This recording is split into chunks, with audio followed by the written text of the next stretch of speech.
You're You taking say his what's you're on their taking mind. his arms away. You're taking his sword. You're taking his gun. Whatever it is, you're leaving him defenseless because you just attacked that right there, and he's got nothing to hit you back with because you hit it head on. I'm sorry. I think Toontown is beautiful. I'm just gonna say.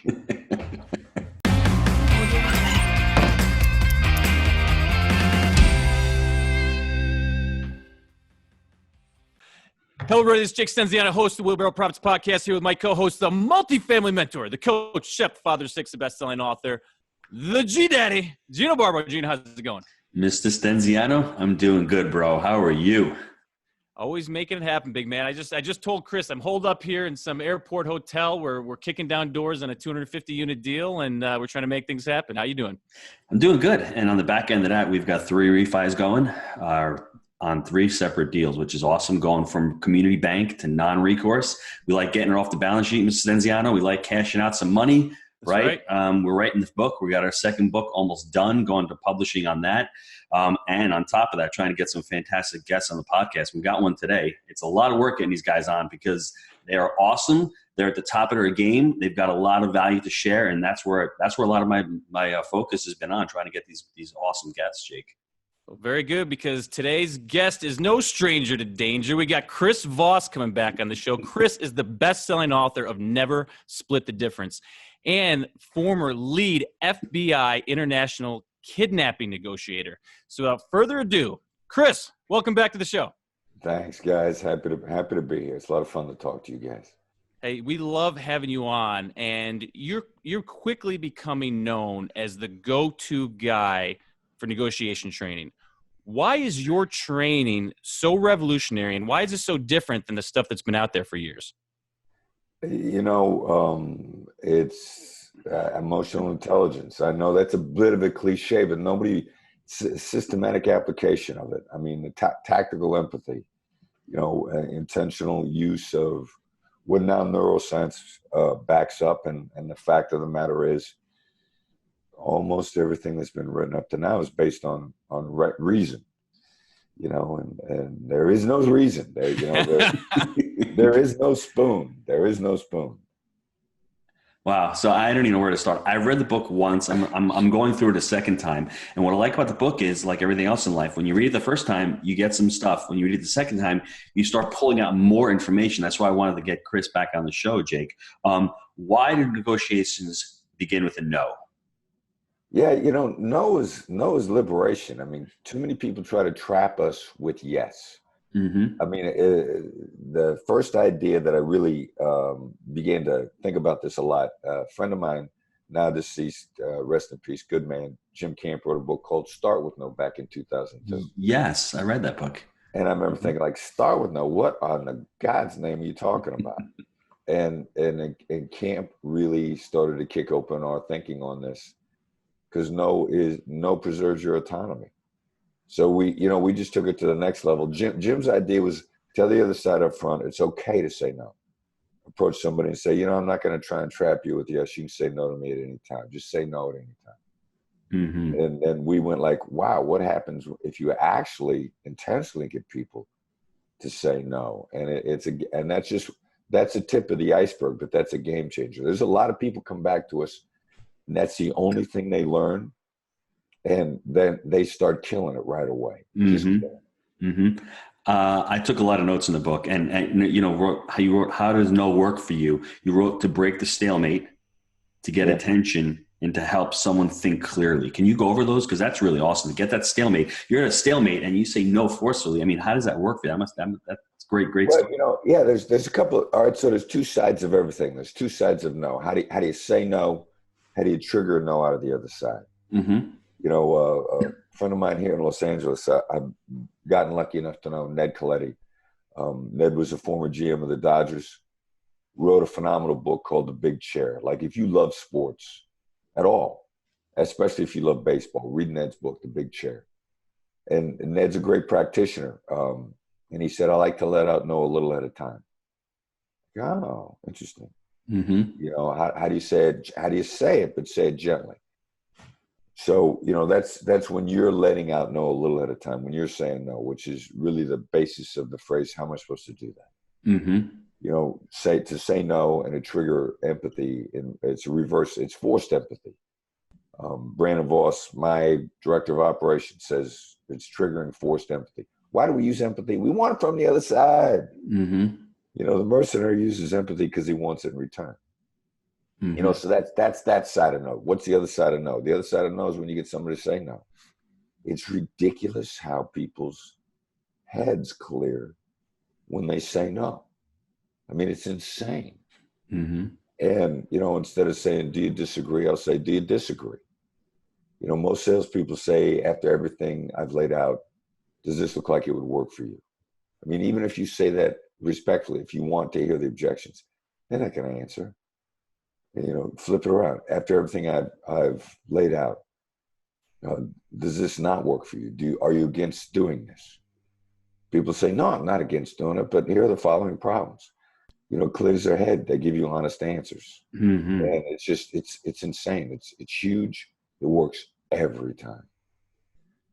Chris, I think I may have just had an epiphany. So I obviously read your book, and I wrote I saw a little light bulb go over. I saw. No, I writing. did, but I think that the epiphany was: if you're asking for something, are you aiming to get a no on the front end?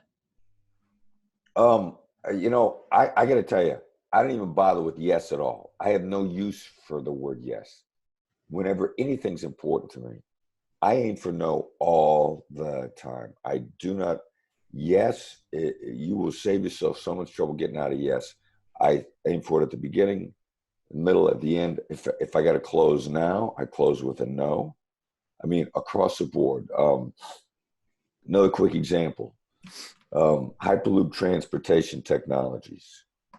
There's 3 Hyperloop projects in the world. One associated with Elon Musk, one associated with Richard Branson, one that we're now an advisor to. And the guys that are actually going to do it, Hyperloop Transportation Technologies, not Musk's operation, it's not Branson's operation. Their CEO reads a book. He's a brilliant dude. Bebop, of all names. He's an Italian guy. Gotta watch out for those Italian guys. So he's trying to close a Chinese investor. He lays out the whole pitch, and he says, after everything I've said, do you reject this investment? Yeah, and what I love about this is Chinese, because theoretically you can't get Asians to say no, especially Chinese. And a Chinese guy says, no. And Bebop says, well, then your choice is obvious. They terminate the call. It's a Friday. Monday, the $4 million isn't in his account. Wow. It works with everybody. I mean, it's insane. So if it's important, I'm trying to get a commitment from Robert Herjavec, Shark Tank Robert Herjavec, who's a generous, wonderful guy, by the way. Insanely wonderful guy. We're talking about him buying tickets for his people to our negotiation event. He wants them. We can't pin him down on the number. The event's getting ready to close. We run events around the company, and they're expensive. I'm here to tell you, we charge you a lot of money. And we sell them out. My people are mad at me. They're saying, we don't care if it's Robert Herjavec. We don't care who it is. We don't care if it's a Nobel Prize winner. We don't care. We're going to sell out. And if he doesn't buy it, he doesn't get any. I sent him an email at 5 o'clock on a Tuesday, 5 o'clock in LA, which means we're 3 hours behind New York. I say, are you against committing to 3 tickets now? Are you against paying for them before the business day starts in New York tomorrow? Because we got a 3-hour disadvantage, and if he doesn't buy them now, we're screwed. Mm-hmm. I get an immediate email back, less than 10 minutes. No, we'll make the commitment for 3 now. No, we'll pay for them right away. His assistant emails me back 20 minutes later, send me the link, we'll pay now. She paid. This is all transacted, not only within an hour, but after 5. Mm-hmm. And you can never get people to make commitments after 5 because they're tired. They'll say, let's talk tomorrow. I don't bother with yes. I don't bother with it. Mm-hmm. No is a critical word. I see Jake having epiphanies there, writing off Mr. Stenziano. What are you writing there? We're in the mud right now on this thing, Gina. We're finding stuff that we're not happy about, and this is a selfish podcast for me. This is about my self-interest. Sorry, listeners, I'm here for myself today, okay? Jake is never writing. He doesn't read and he doesn't write. So that's an epiphany to me. When he's doing that, I'm like, holy crap, he's in the mud, like you said. The gears are turning. Any real estate investor can sign off at this point because you got all the value you need today. All right. That's right. And one thing that Jake and I like to talk about, and Jake's one of his big guys that he loves is Ray Dalio, and he talks about ego. How does ego play into negotiation? Because being radically open-minded and having that big ego, I see a lot of guys, that's their Achilles heel. It kills them. They can't, like you said, they can't say no. They got a price. They can't make things work out. How do you see ego, hurting or maybe helping negotiations on the other side? It's always there. It's curse the darkness or get a flashlight. What's the flashlight? Tactical empathy. Emotional intelligence-based negotiation, intentional, emotional intelligence-based negotiation. Not just intentional, but, I got to tell you something. We lay out for you how it works. The other side's going to have an ego. That if they're breathing, they got an ego. When is ego not involved? When they're no longer breathing. So if that's a game plan, let's stop kidding ourselves and let's kick it into gear. Let's use it to our advantage. First of all, it's not emotions that are bad. It's negative emotions. Because you need positive emotions for people to be enthusiastic about a deal, for people to implement a deal. Yes is nothing. How is everything? How are we going to do this? How are we going to implement it? How are we going to deal with this when we run into problems in escrow? How are we going to stay on track? If we've offended them, if we've failed to take into account the ego that's going to happen. Every deal, it's not will it run into problems, it's when will it run into problems. It doesn't matter what kind of deal you're talking about. Real estate deal, you're going to have problems in escrow. That's just not going to happen. It's part of the game plan. You're going to have problems. If they're mad about how they were treated in the initial negotiations, they'll blow up the deal on you because they're mad. Not that it makes sense, but executives brag all the time about, I'm going to blow this deal up. They get pleasure out of paying you back. So let's anticipate that and not let it happen. We like to call them matrix moments. We hit points of time in all negotiations where I say, I'm going to keep you from having a negative emotion and you're never going to know it. That's because awesome. I know how it works. So I've always been saying higher emotions lead to lower intelligence. I maybe should change it to say higher negative emotions lead to lower intelligence, correct? That's exactly it. Our negative emotions interfere with our thinking. Our positive emotions actually enhance our thinking. You got to draw the line and understand which to eliminate and which to capitalize on. I love that. So Jake, I'm going to plug the life coaching here because the life coach is supposed to raise your level of energy, right? And make you see the opportunities out there. So when you raise a person's level of energy from a catabolic state to an anabolic state, all of a sudden they're locked in. They can see the potential. So that's maybe what a negotiator should do. Is maybe the negotiator should tap into that anabolic energy, let the other side see the possibilities, and bring them over to our side. And that's what life coaches do. And everyone poo-poos life coaching. But let me tell you something. When you're pissed off and you're angry, you got that 10 minutes in your mind where you can't think of something. You walk away 10 minutes later, it's like, crap, I should have said that, man. Why didn't I say that? Because you're from negative emotions. So that's the new catchphrase, Jake. Higher negative emotions lead to lower intelligence. I love that. That's another epiphany, man. Woof! We haven't even started, and I'm already. This is awesome, dude. I wanted to ask you if you can just discuss what do you think are like some keys to becoming an effective negotiator. What do you look for in an effective negotiator? Yeah, well, it's a cliche, and everybody's bored by it. But it's can they listen? It's another buddy of mine. I mean, I've been lucky to have met some phenomenal people. Guy named Tom McCabe. He's the head of the development bank of Singapore, DBS, for the United States. He runs a whole country operation. He and I went to high school together. Tom likes to say, I look for people with flat heads. I'm like, flat heads, what are you talking about? It's people that when you tell them something new, they go, holy cow. Now, who doesn't have a flat head?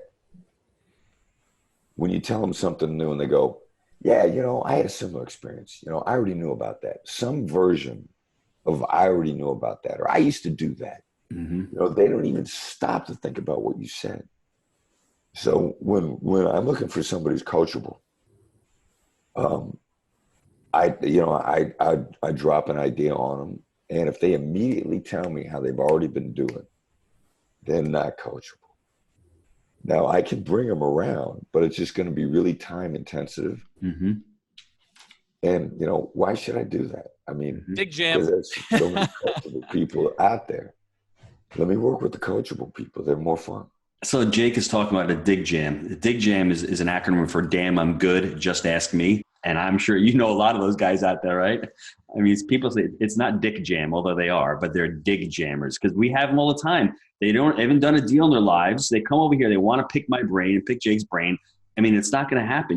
There's a lot of skill involved. So you think you know it all, and like you've said, you've done it, and it's not happening out You there. know what, So Gino? There's a lot of hours involved, and it's not things, and it's things that you don't realize until you've seen it. And it's the hours and hours of time spent on these properties, working through the systems and developing businesses that leads to expertise. And what you're paying for is to shorten that learning curve when you're going to sign up for coaching, when you're going to sign up with Chris to get his experience. He spent hours and hours on the phone negotiating thousands. hostage. Yes, just like we've done on the phone with sellers. Okay. It's the same thing, and that's when that learning curve gets shortened and allows you to accelerate your life, and that's what we're here talking about today. So I think it's a great point. So Jake, I want to jump back into life coaching again. Chris is talking about the 3 types of listening. They're subjective, what everyone does all the time. Yeah, you're not really paying attention.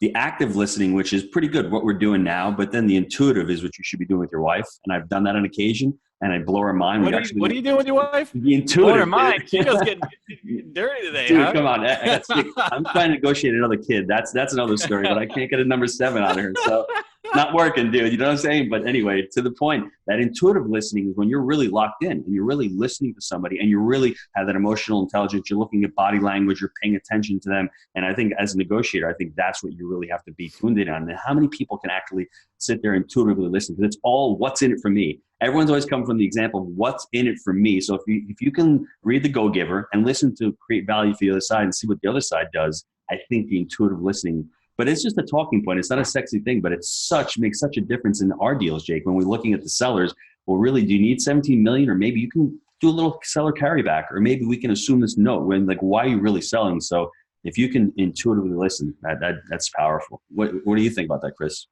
Well, you said something about whether or not it's sexy. I think he was talking about his wife, Chris. She is actually. He's looking for more kids, man. Right. Yeah, he's a smart dude. What's sexy is results. That's what gets sexy. Mm-hmm. And you start working magic.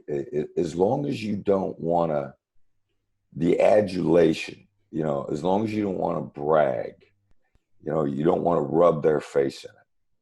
What's sexy I is love that so much. quiet results, man. When you make great deals and people dig doing business with you, and they don't really know why, but they like it, and which means they'll do it again. Yes, I Chris love is that. killing ego right now. You're killing that ego too, because you're just looking for the end result, not about you, not about yourself, about getting results, man. That's beautiful. Yeah. It's how do you laugh all the way to the bank? Mm-hmm. But Jake, this is an important point. It's a huge point because we've done multiple deals with multiple owners, and we've always said to them, and brokers don't even bring this up. Ask the owner, do you have other assets to sell? And maybe they do, maybe they don't. And brokers don't even think about that. So your negotiations, maybe you pay a little bit more on the front end on the first deal, make him like you. If you know he has another asset to sell down the back end, we've bought deals from sellers on the second one that we got on a material discount. No broker involved, easy to do business with, transparent, deal is done. So that's really powerful. I really like that point. Yeah, one of our students in a class at Georgetown, we talk about this deal all the time because they're buying a mixed-use commercial building in a growing economy, growing town, nearly full occupancy. And through the course of the negotiations, they use one of our skills called a mislabel, where you intentionally make a wrong observation because the other side has to correct you. And people love to correct. Yes, they do. I mean, it's not that much. It's more emotionally stimulated to correct somebody. And so in an intentional correction, they'll blurt shit out that they should never tell you. Now, so this guy says, well, it seems like your owner just doesn't believe in the market fundamentals. That's why he's selling a cash cow. broker blurts out, no, actually, he's got some other properties that are underwater. Now, and then the student in hindsight thought, because then he went in for the kill and they lowballed and they got a ridiculous price. And in hindsight, he said, if we'd have just taken it easy at that point, we could have bought 5 more buildings if we hadn't killed them on the one. Mm-hmm. We could have got into the other buildings. We could have found out the other stuff that was going on. So, you got to be careful once you hit that mother lode, very much for what you were just talking about. Because what else do they have for sale? And are they going to let you in and make that deal if they feel like we're treated well? Jake, I don't see you writing there. You should be writing this down, Jake. You should. That's another awesome point. I'm trying to be present and absorb, Gino. Okay, I'm trying to be present in the moment and absorb this. There's only so much you can get into this little head, my friend. All right. Well, between the two of us, a second ago for writing stuff down. Now he can bear it. He's all over me today, Chris. I don't know what to do, man. I haven't seen him in a couple of weeks. I usually see my boy a couple of weeks every now and again. So I'm getting Jake withdrawal over here. So, Chris, you talked about tactical empathy. Can you just go into what tactical empathy is and how you use it in negotiation? Yeah, all right. So this is not your grandfather's empathy. We know so much more about empathy because of neuroscience than we ever knew before. So, all right, let's be tactical about it. What do I mean? I know how negative emotions influence your thinking, and I know how to turn them down. I know how to do it. I know how positive emotions influence your thinking. I know how to turn them up. We now know the negative emotions have over 3 times the impact on your decision making than positives do. So change the game. We don't make value proposition pitches. We turn down your negative emotions first because you can't hear the value till the negatives are gone. Most people just, this is good for you, this is good for you, this is your game, this is your gain, completely ignoring the dominating thought process. Now, it's not to say that you can't make deals pitch in value. You're making a third of the deals you should be making. A third. Mm-hmm. So we switch it around because we know how the brain works. Negative emotions influence thinking at a 3x impact. So let's deal with those. So let's take a tactical approach to the entire thing, which is completely different paradigm than most people are used to doing in business. We don't make value pitches. We turn down negatives. So then let me ask you, could you use it similar to this where if I'm an investor, a real estate investor, and I'm trying to raise capital and I'm raising capital from you, a negative emotion would be, hey, the stock market is really risky. Real estate's the way to go. That's a negative emotion playing on you. I have control of this deal. You put money in the stock market's all over the place. It's a Ponzi scheme. Could you use those emotions in, I wouldn't say negotiation, but you're trying to raise capital from an investor. Could you use it that way also? All right, so you're on the right track, but what's their first negative emotion in that pitch? Well, their negative emotion is I'm giving money to a stranger. That's what their negative emotion is, right? That's where you start. Okay. That and most people avoid that because they think it's self-defeating. But I said, what's their first negative emotion? So you turn that down and say, look, man, you probably leery of giving money to a stranger. You don't know me from Adam. Wall Street's loaded with hustlers, fast buck artists, might as well be used car salesmen. What happens to the other side when you say stuff like that? They're like, wow.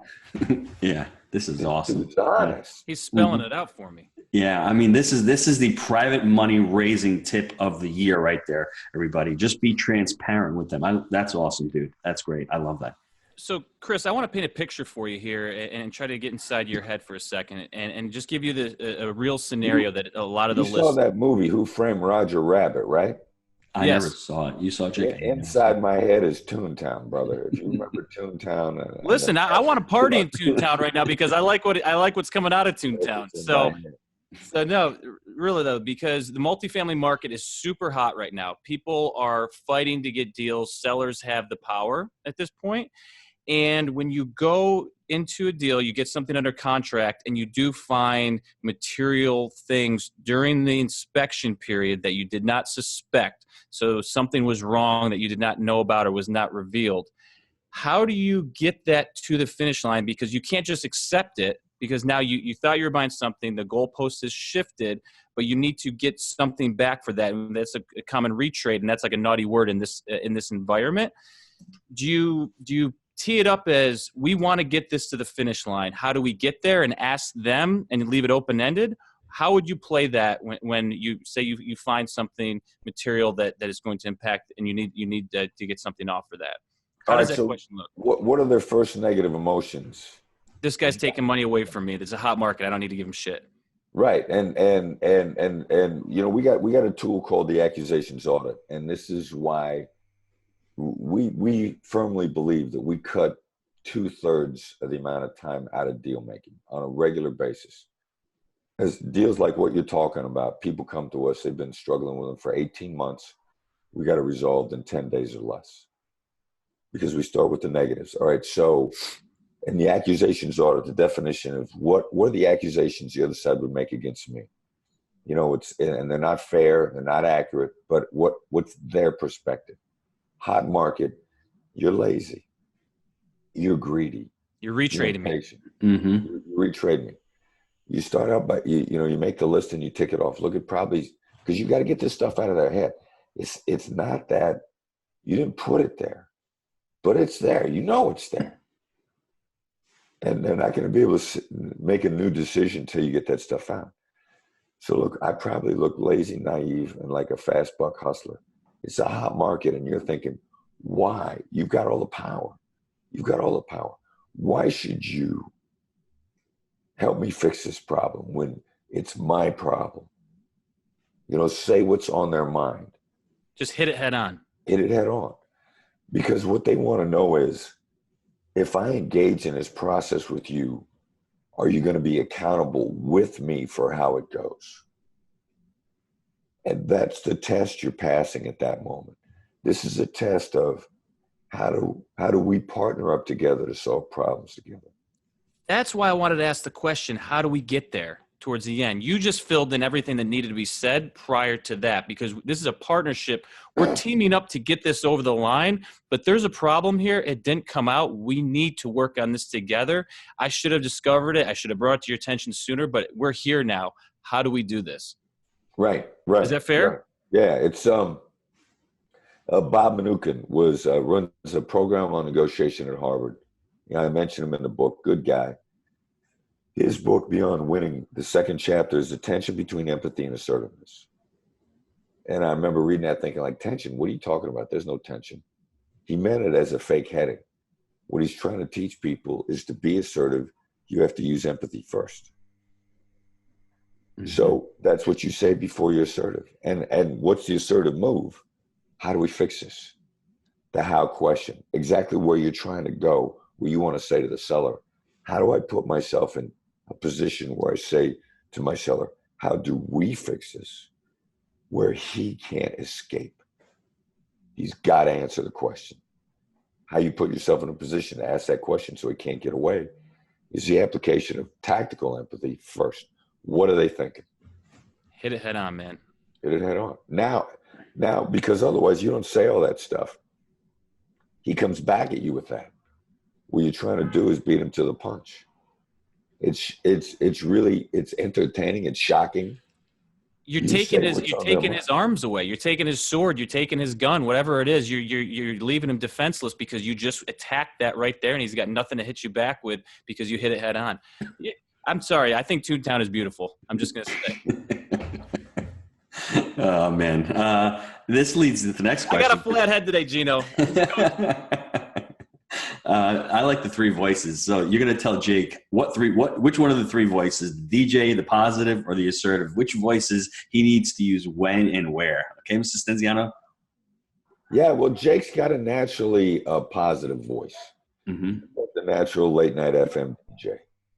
You do that really well. I mean, you toggle back and forth between those two. Mostly the default voice is probably the positive voice. But in transactions, when people are starting to get bent out of shape, the late night FM DJ voice carries you through. Mm-hmm. Especially with middlemen, because middlemen mostly are scared to death of losing the deal. Yep. And so they're bent, especially in real estate. The middlemen are the most horrifying. So the late night FM DJ voice really works really well with them. You toggle them back and forth between the two. The assertive voice is counterproductive every time. There's never an instance when the assertive voice is not counterproductive. Say that again. Assertive voice is always counterproductive. I'm a natural born assertive. My tendency is to be direct and honest. That's blunt force trauma. And it sparks the ego to go fucking nuts. And that's when it pisses people off and they can't think and things are not getting done. Flathead. So, dude, why do so many people do it though? I mean, everyone has that assertive because voice. they think reason is going to solve the problem when it's not. That's the empathy piece that he's talking about. You're asking Chris the question. I'm sorry. I'm going to shut up. Yeah. I'm gonna take a break. I'm sorry. You give me some stuff over here. Wow. I'll do a little of this myself. Okay. So, wow. When is your next book coming out? Because you've got to write another book. Because this book here is gold. I mean, I'm going to tell everyone to obviously buy it again, and if they didn't buy it, read it again. And I mean, it was awesome. Do you have another book in you? Well, yeah. In the meantime, I mean, another full-fledged book with Tal Raz, who's a genius. Tal is a genius business writer. If Tal wrote it on business, you should read it. It's brilliant stuff. Another book with him is probably about 3 years away. In the meantime, we put out a variety of ebooks on smaller, more concise subjects that are available through our newsletter and on our website. So we're still putting out content, a little more concise contract negotiation stuff. Continuing to kick that stuff out, and we're most of them are free. Good. Chris, I want to ask you this from the beginning. What else have you seen different from negotiations 20 years ago as till now? What else has changed in your space? There's, first of all, our negotiation system was originally designed. It's not that it's changed, it's what we've discovered. So our negotiation system was originally designed to defeat the international kidnapping negotiator.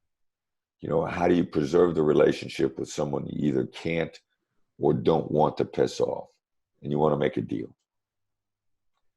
I had no idea that is the contracts negotiator in business. That's a procurement negotiator, exact same profile. I mean, exact same animal. Somebody who negotiates for a living, that's all they do, and contracts and procurement. In Los Angeles, they work for studios, they acquire talent for movies and television. They are the exact same profile as a kidnapping negotiator. On the other side, the terrorists. They got a lot of moves. They beat you up. You don't want to make them mad. You want to stay in a deal. You want to have the upper hand. Just like real estate, guys. Just like real estate. I didn't realize how prevalent that was. Yeah. The other thing we didn't realize was really prevalent is how many fake opportunities there are. Anywhere from 20 to 80% of the opportunities that everybody encounters are fake opportunities. And we call it proof of life. And we engage in proof of life of the deal at the beginning of every negotiation, because so many people are simply trying to pump us for information and are never going to make the deal.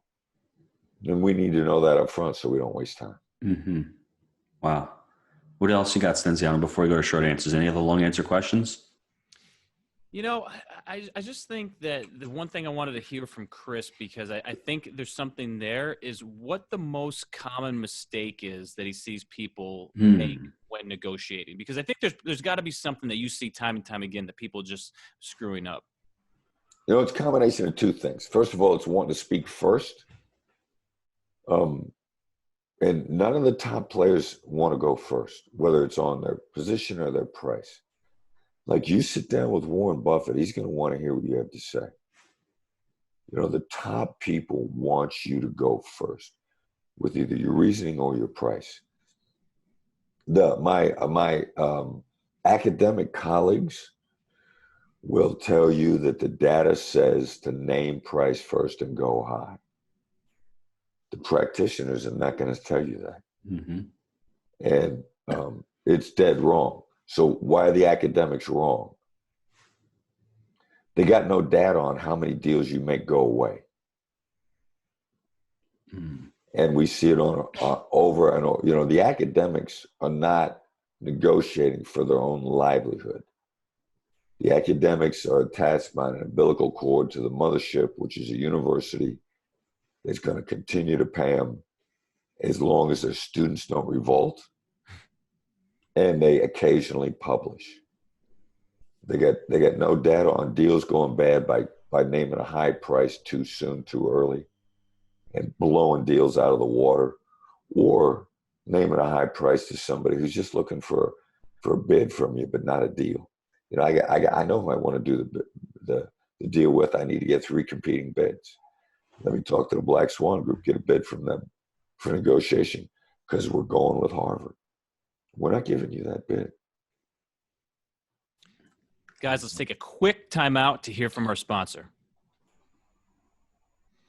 Gino, I know a lot of our listeners are wanting to take their multifamily investing business to the next level. I know that you've been hard at work helping Jake and Gino students do just that using our framework. Can you explain to the listeners how they can get our help? Guys, we've been hard at work growing our community of like-minded investors, and the results of our members has been nothing short of incredible. We're looking to grow this amazing group. What we're looking for is those who want to follow our proprietary framework that we've created: buy right, manage right, and finance right. Leverage our connections, education, and mentorship as ways to take your business to the next level. So if you're interested in finding out more about how you can become a part of our amazing community, apply to work with us at jakeandgino.com/apply.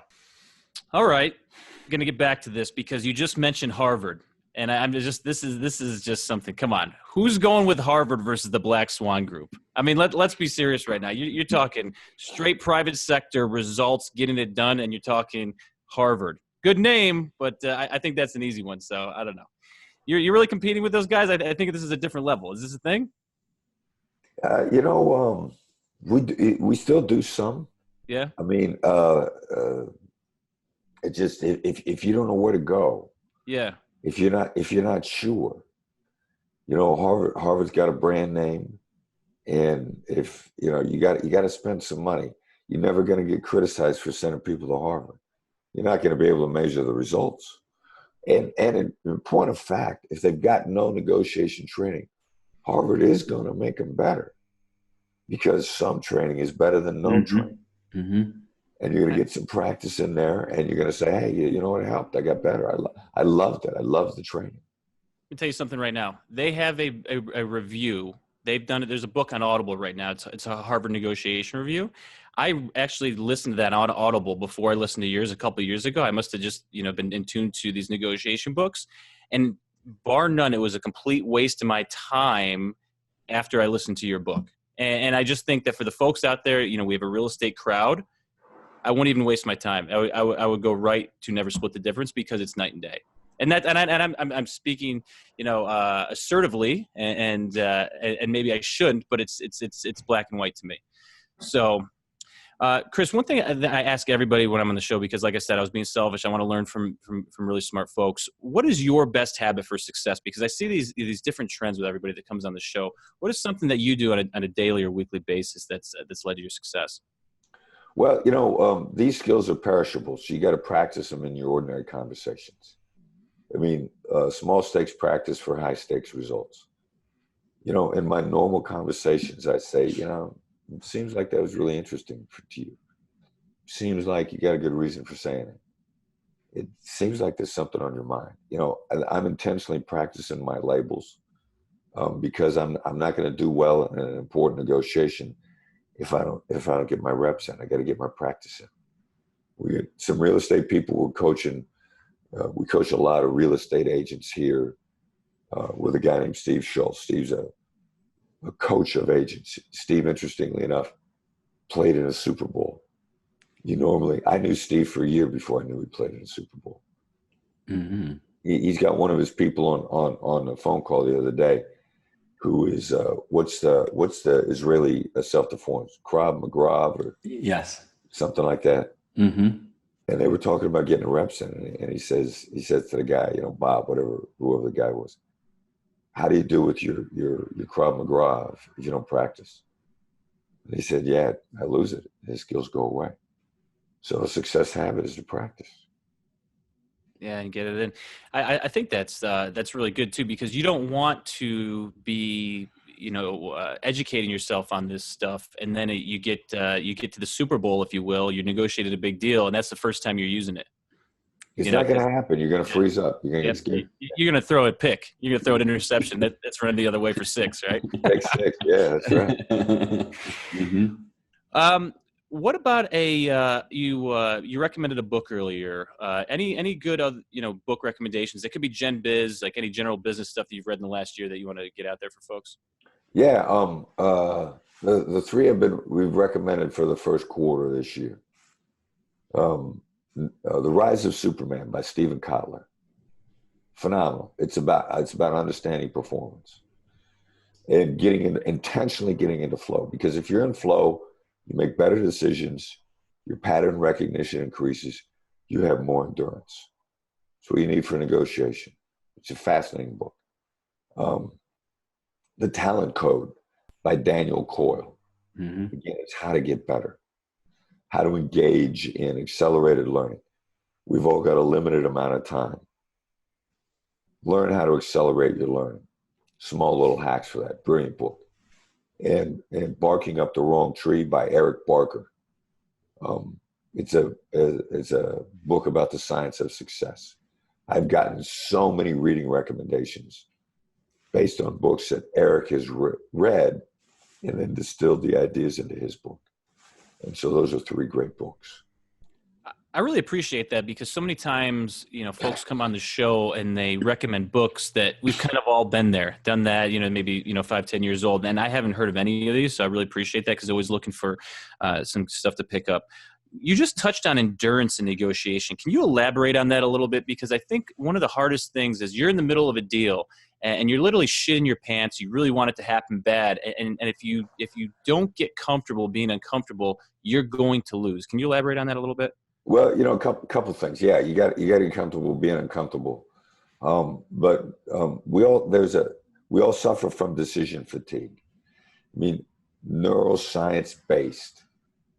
There's only so many decisions you can make in a given day. Mm-hmm. So, first of all, you got to be careful about what you're deciding, and then you understand your counterpart's got decision fatigue also. Decision fatigue is increased by negative emotions, and it's decreased by positive emotions. You try to get somebody to say yes, they wonder, what am I letting myself in for? What's the trap? Anxiety has been triggered if they're worried about what the trap is. Anxiety is a negative emotion. You've just decreased their decision. You've increased their decision fatigue. You've interfered with their ability to talk with you. So it's the application of certain ideas like that. I mean, at the extreme end, it's the reason why Steve Jobs wore the same shirt and a black t-shirt and blue jeans every day. Not because he didn't have any style, but because he knew that every single decision he made in a given day might be worth anywhere from $1 to $100 million. He's not blowing $20 million on what shirt to wear. It's an expensive shirt. I literally read the other day that Bezos said he gets paid to make a few good decisions every day. Yeah, there you go. There's a guy who's got an awareness of the importance of his decision-making ability and how he has to protect it. What project are you excited about right now? Wow. There's 2 of them.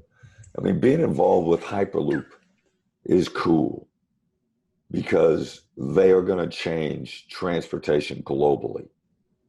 Their technology, and the reason why they're going to win, a Hyperloop is a capsule that travels at the speed of sound in a tube.